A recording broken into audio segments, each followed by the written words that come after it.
Hey, what's going on, Spyder Riders? It's DJ here at Motomember Select, your largest Can-Am Spyder dealer here in the U.S. And thank you guys, as always, for checking out the channel, Spyder Sense Riding. Today, we're going to dive a little bit into the Spyder F3T. This is the 2025 in that beautiful pearl white colorway. You see you have the blackout rim package, which also matches up with the blackout badging and then the secondary color. It is a metallic finish. It is not white. If you actually look at it in person, you'll see that it is really pearl, and it is a beautiful colorway. This is one of two colors that they came out with in the 2025 F3T lineup. The second one is a blue mineral satin, which is a matte finish, which again, it's a very beautiful color, but this pearl white here really makes it pop, especially with the two-tone with black.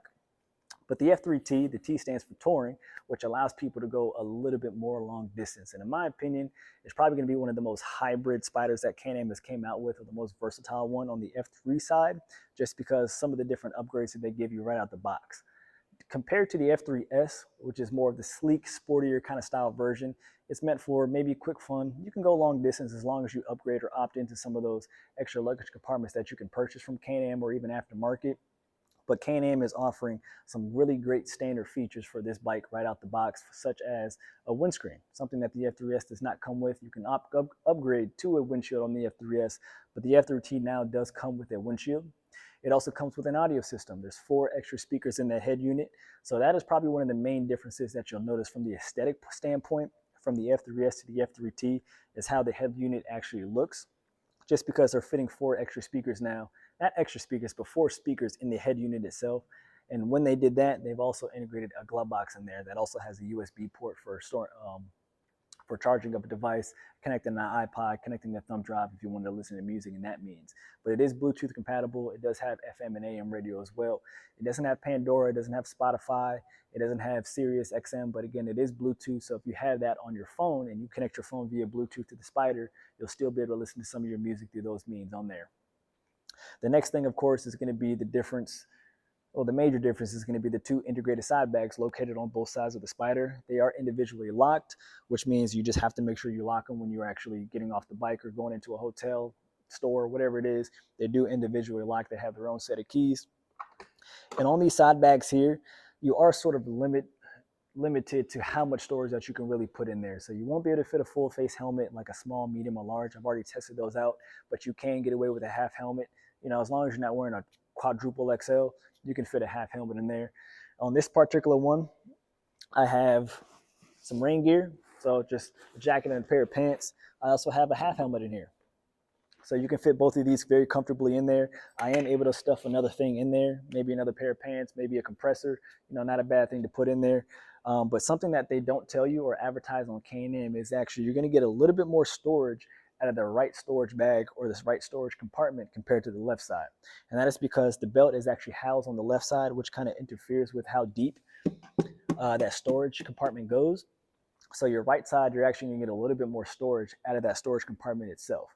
So again, I was able to fit the rain gear and a half helmet in there, which I was still able to fit something else in there, but you just know you're going to get a little bit more storage on the other side as well.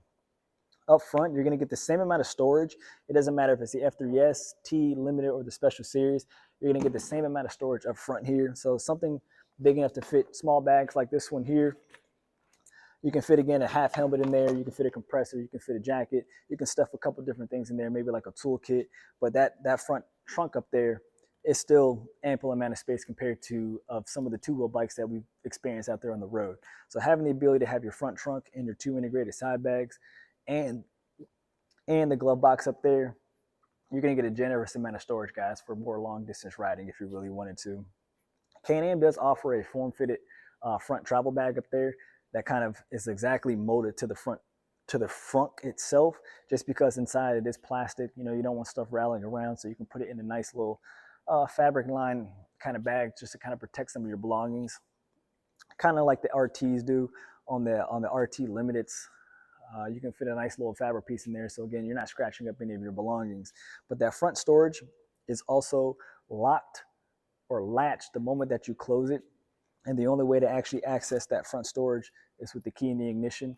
That's going to be across all the F3s. It's going to be standard across all the RTs. The only way to open up that front trunk itself is with the key in the ignition there.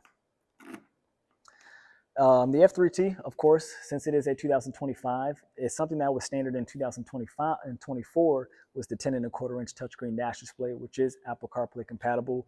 Makes a world of difference now for visibility when it comes to actually seeing some of your information on your dash itself.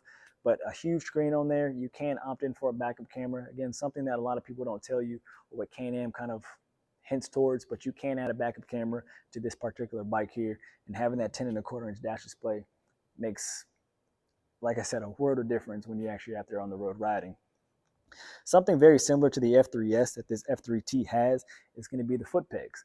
So the F3 Limited is when they start giving you those floorboards. They're like 12 to 15 inches or so in lengthwise, but you do get the F3, you do get the pegs here on the F3T, which, you know, give or take, I can't really say I'm a huge fan of it, and I'll just give you my full opinion on it, just because when you ride long distance, you know, you don't really want your feet kind of fixed in one position the entire time, which is that foot peg. So if you upgrade or opt in for that floorboard, not only will you be able to, you know, slide your legs, you know, back and forth if you really want to, you can stand up on the bike, stretch your legs real quick, or two, you'll be able to get on and off the bike 10 times easier just by going with the floorboard, just because you don't really have anywhere to kind of hold on to or kind of really feel like you get some grip, especially when the pegs are maybe 2.5 inches thick. You know, you might have big feet, you might have small feet. It could be raining outside where it could cause a little bit of slippage, even though there is a little bit of grip on there. Just for the peace of mind, trying to hop on your bike with the foot pegs might not be the most ideal. So kind of upgrading to a floorboard would not be a terrible idea at all.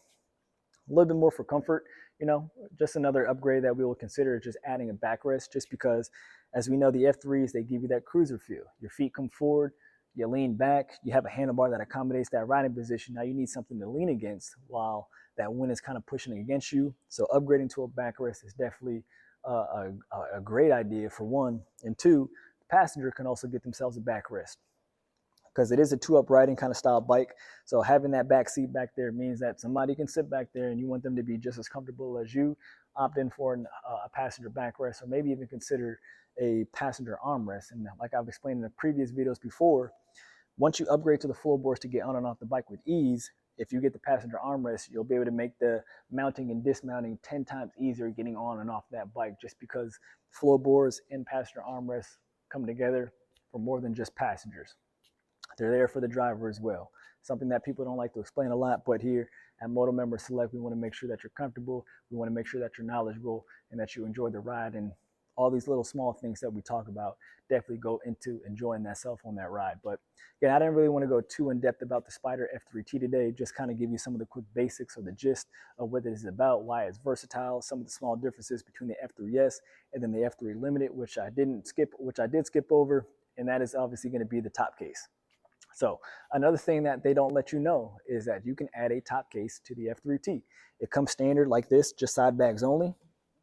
And then the back side, it has a nice panel. So it's a covered up panel here, but this panel can come off and you can purchase a top case. So with that aspect alone, let you know that you have the most versatile Spyder when it comes to the F3 side, because the base RT does not have a top case, but you can add a top case to the RT as well. So adding a top case to this F3T converts it to an F3 Limited with some small nuanced differences, just like the floorboards itself. And then the color of the top case is going to be also different, because the top case that you purchase from Can-Am is going to be all black, or on your F3 Limited, it's going to have a color matching bottom. And if you're looking at an F3 Limited Special Series, it's going to have a kind of a carbon color or like a matte finish to the actual top case itself, which unfortunately you can't purchase that. But if you do end up purchasing a standard top case that can fit on the back of this F3T, it's going to be all black. And the nice thing about it, it is black and it's metallic, which is going to match up perfectly with this specific bike here. But like I said, I didn't want to go too in depth. Of course, I have a lot more videos on the way. Please give me a call. If you guys have any questions, please comment, like it, share it with a friend if you felt like the video was a little bit knowledgeable. But thank you guys for checking out the channel, and I'll see you guys next time.